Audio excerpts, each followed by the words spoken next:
So I'm doing a finish on my boxes with this pine tar. Oh. Pine tar and boiled linseed oil. My understanding is it doesn't matter what brand of each you get.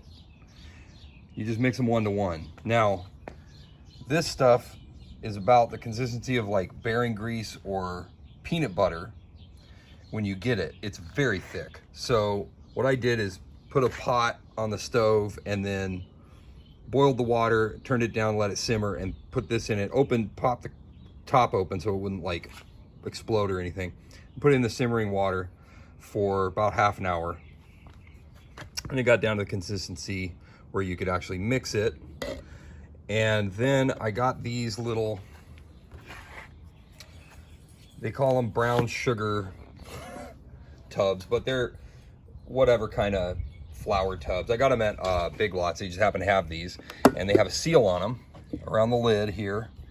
So I figured I could store this stuff long term and mix it. So the big one's for mixing and long-term storage. And I got a smaller one to work out of. In hindsight, I probably just could have used something disposable and just bought this one, but I already have them. So if I have leftover in this, I can just close it up, and it's got a seal, same type of seal there. And it'll last a long time.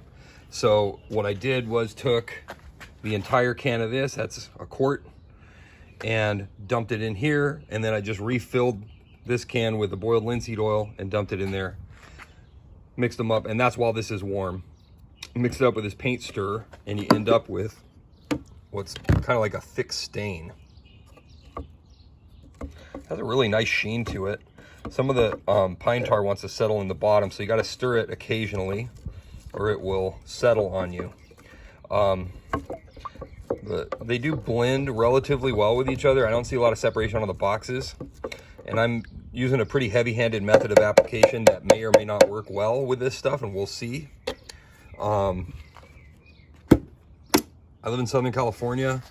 I have a full-time job besides beekeeping, and I don't have all this spare time to just like do furniture projects. So I'm always looking for efficient ways to apply coatings like this. So what I usually do with paint is I'll use a roller, apply the paint to the boxes, and just get it on there. Then I'll take a brush and touch up. Usually with my roller, I'll try to get it pretty even. And then my touch-up work of the brush is just taking care of drips and stuff like this. You know, getting up here, getting underneath the handles and stuff. Kind of going across it, and I'll smooth it into the grain too, because usually I'll go vertical. I'll go across the grain with my roller to start and just do the whole stack. It just saves a ton of time. Now I'm leaving this on there real heavy. I don't know if it'd be better to,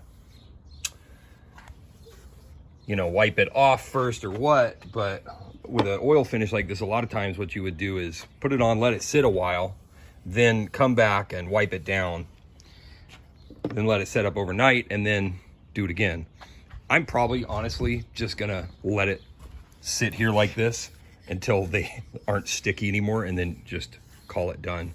But you can see the finish is pretty nice looking, at least, and I think it'll be durable, because that pine tar stuff is real thick and sticky and waterproof. So I think it'd be similar to using, I don't know, some kind of petroleum, you know, almost. I mean, it has the same consistency, and it's very hard to get off your hands. It'd be like using real tar almost, but it's wet right now, so it's real shiny looking. I don't know if it's gonna stay that way, but you can see it looks pretty good. I got a few little drips I gotta attend to, but I really like what it does to the end grain. And here you can see it in contrast to the unfinished boxes over there.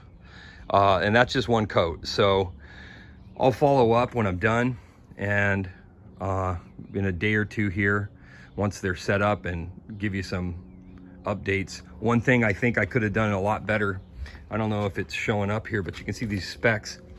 This is just cheapy gear from Big Lots. This is just a cheapy roller that I bought there, and it just had a lot of loose fibers in it.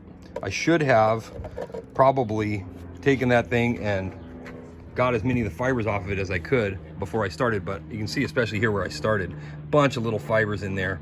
But they're bee boxes, like it's not that big of a deal. They're going to get thrashed, so I'm not really that worried about it. But I mean, if you're putting in this kind of work, if I could have avoided that, I would have preferred it. You can see over here, it's not nearly as bad. I mean, there's still some fibers in there, but it's not nearly as bad.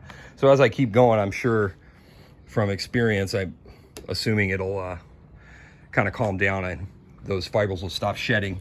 But that would be one thing I would definitely do differently already. And I may have more things I would do differently later on. So anyway, this is where it's at now. I'll update when I get there.